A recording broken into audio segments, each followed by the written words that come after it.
Assalamualaikum warahmatullahi wabarakatuh.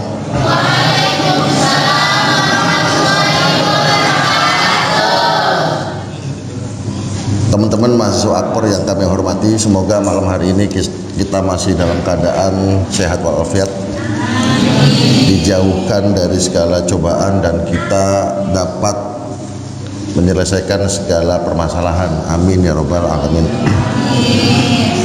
Pada malam hari ini saya akan menerangkan atau ngaji menerangkan tentang manfaat masjid, fadilah masjid ya. Kalau kemarin berjamaah, kemarinnya lagi Jum'ah, sekarang masjidnya yang kita akan bahas. Sebelum saya membacakan 5 hadis tentang fadilah Jumat, saya sedikit akan menerangkan tentang sejarah masjid itu sendiri. Dalam catatan sejarah Islam, masjid yang pertama kali dibangun oleh Rasulullah Sallallahu Alaihi Wasallam itu adalah Masjid Quba ya. Masjid Quba itu di mana? Kalau kalian nanti kapan-kapan haji, amin ya rabbal alamin, di Madinah, itu kurang lebih 5 km dari Madinah ke Tenggara itu Masjid Quba. Jadi 5 km arah tenggara kota Madinah ya. Kata masjid, kalau saya pernah baca di buku karangan Profesor Dr. Habib Quraish Shihab dalam bukunya Membumikan Al-Quran, kata masjid terdapat di Al-Quran, ada di Al-Quran, itu disebutkan sebanyak 28 kali. Kalau ada pertanyaan banyak gak? Oh banyak, luar biasa. 28 kali kata masjid disebutkan dalam Al-Quran. Ini menunjukkan bahwa masjid itu adalah sesuatu yang tidak dipisahkan oleh Al-Quran dan Islam. Faham ya Mbak ya? Bismillahirrahmanirrahim. Hadis yang pertama tentang fadilah Jumat. Jumat. Menang bahaya salam. Masjid. Wa qala Nabi sallallahu alaihi wasallam, man takallama bi kalamid dunya fil masjidi ahbatalahu amalahu arba'ina sanah. Barang siapa ada orang ketika di masjid lalu ngobrol tentang dunia, maka amalnya itu akan dihapus selama 40 tahun. Naudzubillah ini. Makanya kalau abang-abang, mbak-mbak ada di masjid, udah diam, jangan ngobrolin masalah dunia. Paham ya? Dalam sejarah Islam, memang waktu pertama kali Rasulullah itu mendirikan masjid, itu ada 2 tujuannya. Jadi manfaat masjid pada zaman Nabi, Khulafaur Rasyidin, itu ada 2, mbak-mbak, abang-abang ya. Yang pertama adalah untuk membicarakan tentang agama, dakwah. Yang kedua, ketika Rasulullah menerangkan tentang sosial. Tahu sosial ya? Pertama, Kanjeng Nabi kalau dakwah di masjid. Jadi kalau mbak-mbak misalnya di Masjid At-Taqwa, itu ada anak-anak kecil yang belajar suara-suara pendek, memang boleh. Itu yang pertama. Yang kedua, manfaat masjid di zaman Rasulullah dan Khulafaur Rasyidin itu adalah untuk membahas tentang kasus-kasus sosial.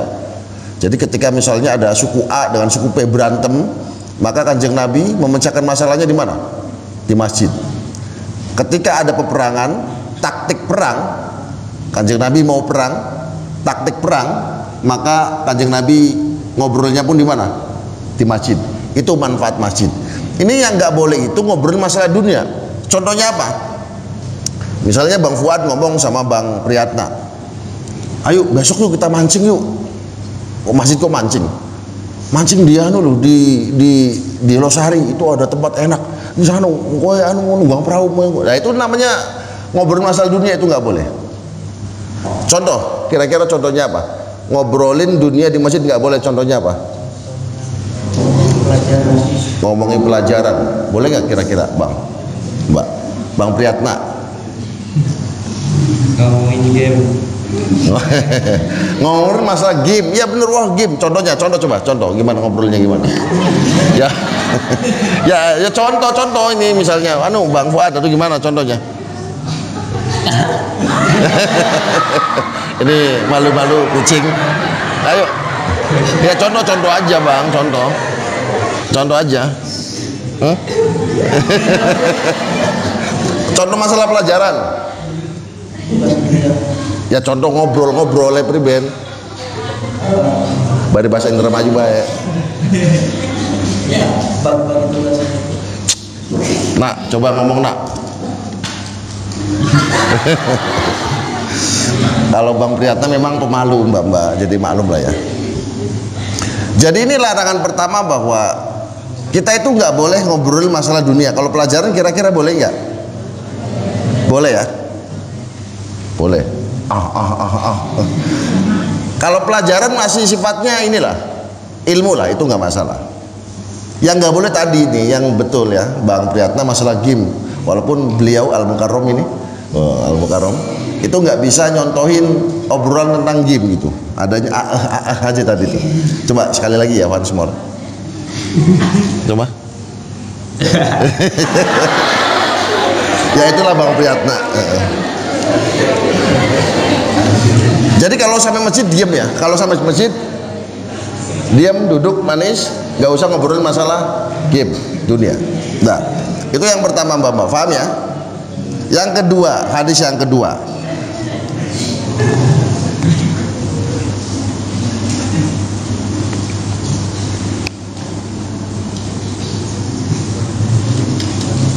Wa qala Nabi sallallahu alaihi wasallam, innal malaikata yataqarruhuna minal mutakallimina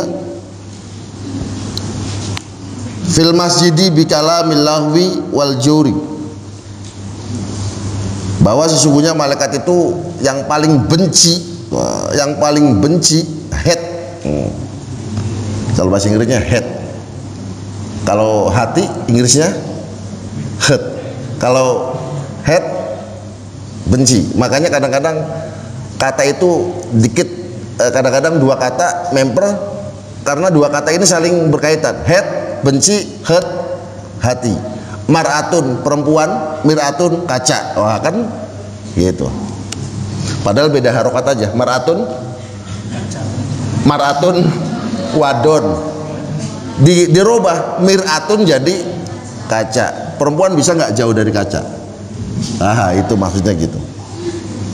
Jadi malaikat itu yang paling benci sama orang-orang yang kalau ngobrol di masjid itu ngobrol nggak bener gitu, ngobrolin badeg, senonoh di sini.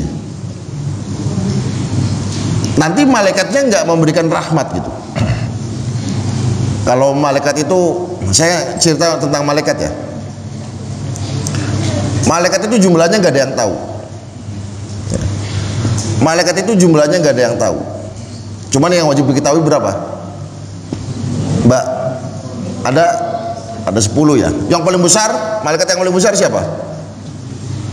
Israel, pencabut nyawa. Itu malaikat Jibril itu kalah besar sama malaikat Israel. Karena memang tugasnya berat juga kan. Ketemu Fir'aun, ketemu Namrud. Makanya Allah menciptakannya malaikat yang paling besar. Yang ketiga, wa qala Nabi sallallahu alaihi wasallam,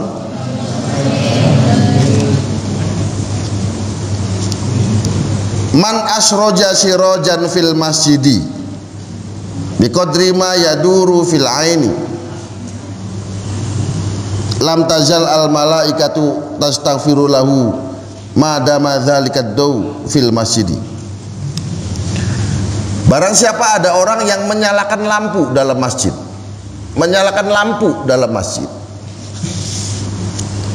maka selagi lampu itu nyala, maka orang yang menyalakan itu akan dimintai ampunan sama malaikat sampai ampunan dosa tentunya sampai lampu itu mati. Jadi kalau mbak-mbak itu nyumbang lampu satu saja di musola ini hadis loh mbak, bukan kata saya ya bang ya, maka selama lampu itu menyala, malaikat itu memohon ampunan kepada orang yang membeli lampu itu. Padahal modalnya cuma berapa? Lampu berapa bang? Hah? Hah? Lampu berapa? 50 lah. Terus kontaknya berapa tahun? Matinya berapa tahun kira-kira? 3 tahun. Yang Philip lah. Aja lampu-lampu kang ning kono tuh di cas maning kok. Itu selama 3 tahun malaikat akan memberikan ampunan terhadap orang yang memberi lampu. Catat nih, ini hadis ini luar biasa, menganjurkan kepada kita semua untuk bersedekah. Makanya kalau misalnya ada orang haji nih, ada orang haji, ini kata kiai yang ada di Bundet lah, saya nggak bisa sebutin. Makanya kalau ada orang haji, ini saya saranin mbak pengen haji nggak? Pengen haji nggak? Abang-abang yang sebelah kiri, sebelah kanan, itu kalau ada orang mau haji, saya kasih tahu ya, kalau ada orang mau haji, itu mbak-mbak nitipin Quran kecil aja sama orang haji tadi. Quran kecil, lalu Quran kecil itu dihibahkan di 2 masjid, antara Masjidil Haram atau Masjidil Aqsa. Itu kalau orang Arab itu yang di Masjidil Haram, kalau baca Quran itu pasti buka dulu. Terus ngelihat siap Quran ini dari mana, dan orang Arab itu akan memberikan kiriman Fatihah sama orang yang mendoakan, orang yang nulis itu. Makanya kalau mbak-mbak itu kalau ada orang haji, entah itu paman, bibi, ponakan haji, titip Quran kecil paling 50.000 regane. Tolong hibahkan di Masjidil Haram atau Masjid Aqsa. Kang ngoro Masjidil Haram ngoro Aqsa. Mbak Aqsa ningen di haji mau ning Mekah teng Palestina. Ini saking pinter-pinternya orang Akbar nih ya, sampai masjid taunya Masjid Aqsa. Tadi siapa yang bilang Aqsa? Ada ya? Masjid Mekah, Masjidil Haram atau Masjid Nabawi Aqsa. Nanti orang yang baca Qurannya itu sekali lagi akan melihat bukunya dulu. Dari Bang Fuad. Lalu orang yang bacanya itu berdoa, ya Allah tolong Bang Fuad ini yang dari Indonesia, yang dari Akper, yang dari Indramayu, yang dari Segeran, ini tolong haji tahun depan ya Allah. Udah satu dulu doa. Besoknya lagi atau sorenya dibaca lagi Quran yang dari beliau. Dilihat, Fuad, Priyatna dari Gebang, bocah gembleng, lanang-lanang gembleng ya. Lalu berdoa orang yang bacanya, Bang, ya Allah doakan supaya Bang Priyatna yang dari Akbar itu, yang pemalu itu naik haji ya Allah. Tiap yang dibaca Qurannya naik haji, makanya insya Allah naik haji. Udah caranya begitu, asal kamu ikhlas ya, 50.000 untuk disumbangkan ke Masjid Haram dan Masjid Aqsa. Ini kayak begini nih, coba nanti saya lihat asrama nih. Udah kalau yang di kamar asrama teman-teman udah itu dari asrama deh. Yang dari musola coba saya pengen tahu, kalau ada yang kontak nanti saya ngomong ke pengurus asrama itu dari uang asrama dari anak Akbar. Kalau misalnya dari anak Akbar berarti ngaji malam ini manfaat. Kalau misalnya Pak Maman bilang wah itu dari uang kas beli manfaat aran itu. Paham leh? Barang siapa ada orang yang ngasih lampu di masjid, maka selama lampu itu menyala, malaikat akan memberikan ampunan dosa kepada Allah terhadap orang tadi. Ya, ada yang pernah nyumbang, bang, ada, mbak, nanti mulai ini coba ya cek ya. Karena pahala yang berkaitan dengan masjid itu luar biasa. Pahala yang berkaitan dengan masjid itu apa Bang? Luar biasa. Coba nih saya akan bacakan salah satu hadis lagi nih di sini.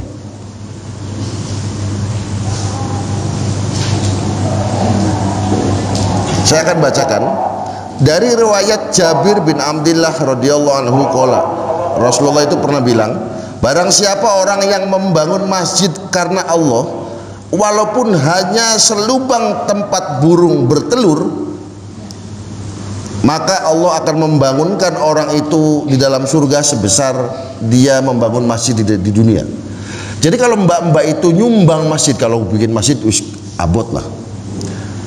Misalnya ada orang mau bikin masjid terus nyumbang 1 sak semen aja, paham nggak bang?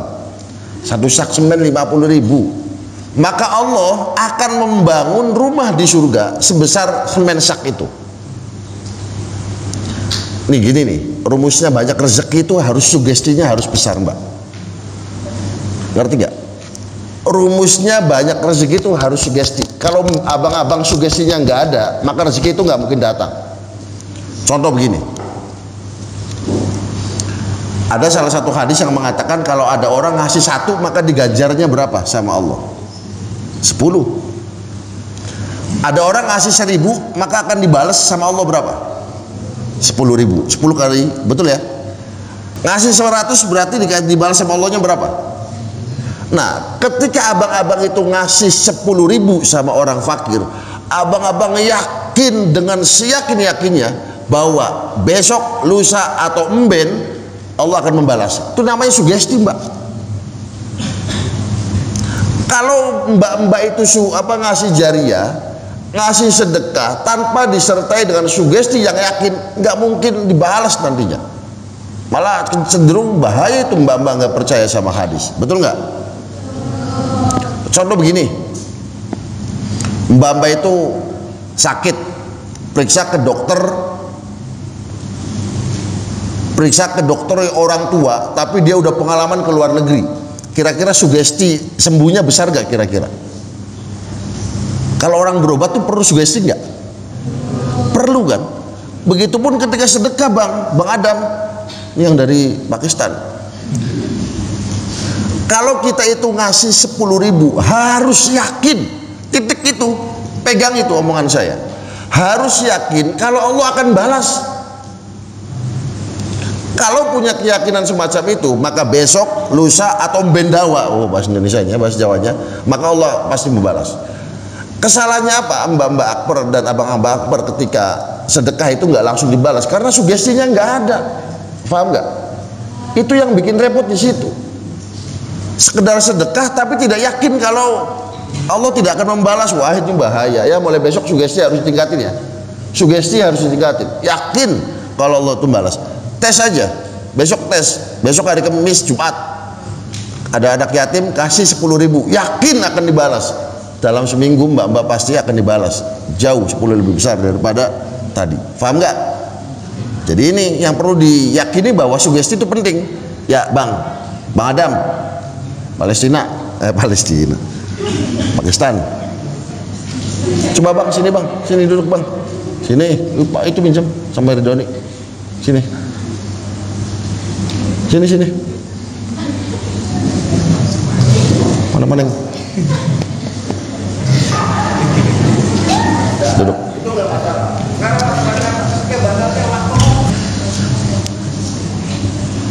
Ngerti bang Adam? Ini anak semester 1 belum tahu ya. Namanya Bang Adam dari Pakistan. Betul ya? Betul kan? Bapak dari mana? Jujur dari mana? Pakistan. Boro Pakistan. Bang Endi. Pinggir India. Nah, orang Pakistan. Beluru. Nah, itu yang ketiga. Yang keempat, hadis yang keempat. Qala Nabi sallallahu alaihi wasallam, man basata hasiron fil masjidi lam tazal al malaikatu tastaghfiru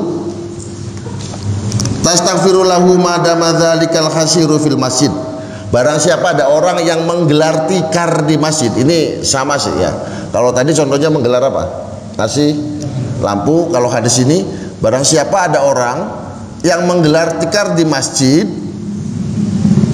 maka orang itu akan mendapatkan ampunan dari malaikat selagi tikar itu ada. Nah, itu nggak beda jauh lah ya, nggak beda jauh. Yang hadis yang terakhir, wa qala Nabi sallallahu alaihi wasallam,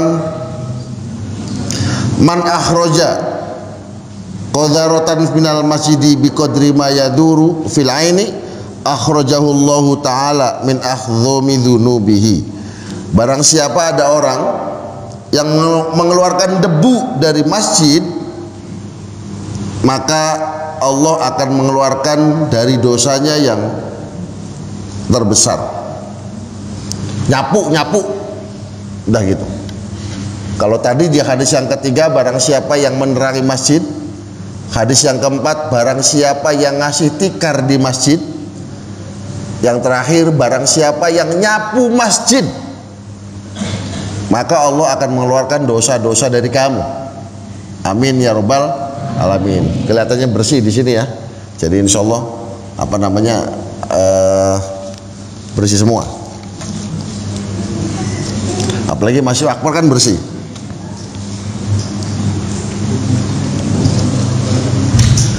Masjid pertama adalah Masjid Kuba. Masjid yang kedua masjid apa? Aqsa lagi. Apa yang masjid kedua? Nabawi.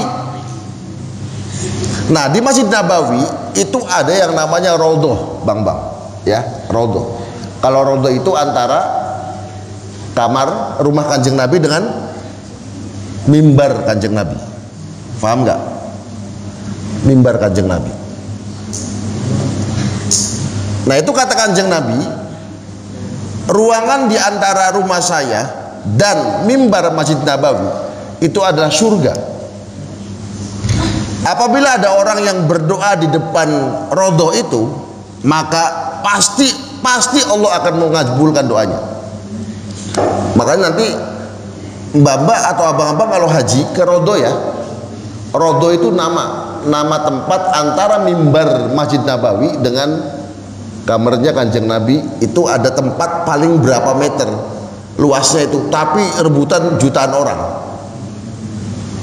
Yang haji kan jutaan orang, rebutan tempat antara mimbar Kanjeng Nabi dan rumah Kanjeng Nabi. Itu kata Kanjeng Nabi, berdoa di situ itu pasti mustajab. Makanya kalau misalnya ada orang haji dari Mekah ke Madinah, salah satu tujuannya itu adalah untuk berdoa di hadapan Raudhah. Sok doa apa aja, doa apa aja.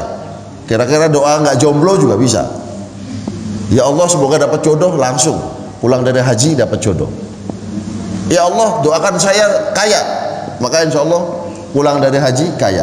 Asal sugesti keyakinan itu harus ada. Makanya kalau doa, kira-kira doa itu terkabul tuh syaratnya apa? Ada sugesti itu. Makanya kalau kamu itu doa, terus doanya kerasanya nggak dikabul, karena apa? Kesalahannya sugestinya kurang, Mbak. Paham nggak? Kamu yakin doa kamu dikabul, selesai. Ini kesalahan teman-teman begini. Kadang-kadang cuma doa, ya Allah, atau ya Allah mudahkan semester saya. Terus kamu pas semester susah, akhirnya nggak percaya sama doa, itu bahaya. Sugesti Allah itu akan bantu di doa kamu. Ya Bang, itu satu lagi Bang, sini Bang, biar dua-dua. Setengah jam aja. Ridhoni, wih batiknya kayak bupati. Bener kayak colon. Wih, atas bawah. Sana Bang. Enggak ada. Mana? Kan biar imbang kan. Ada pertanyaan? Ya, Ayah gimana? Mau tanya ke Bang Ridhoni, ke Bang Fuad, ke Bang Pakistan, atau ke Bang Gebang? Semoga manfaat, semoga sehat, semoga mendapatkan ilmu yang bermanfaat.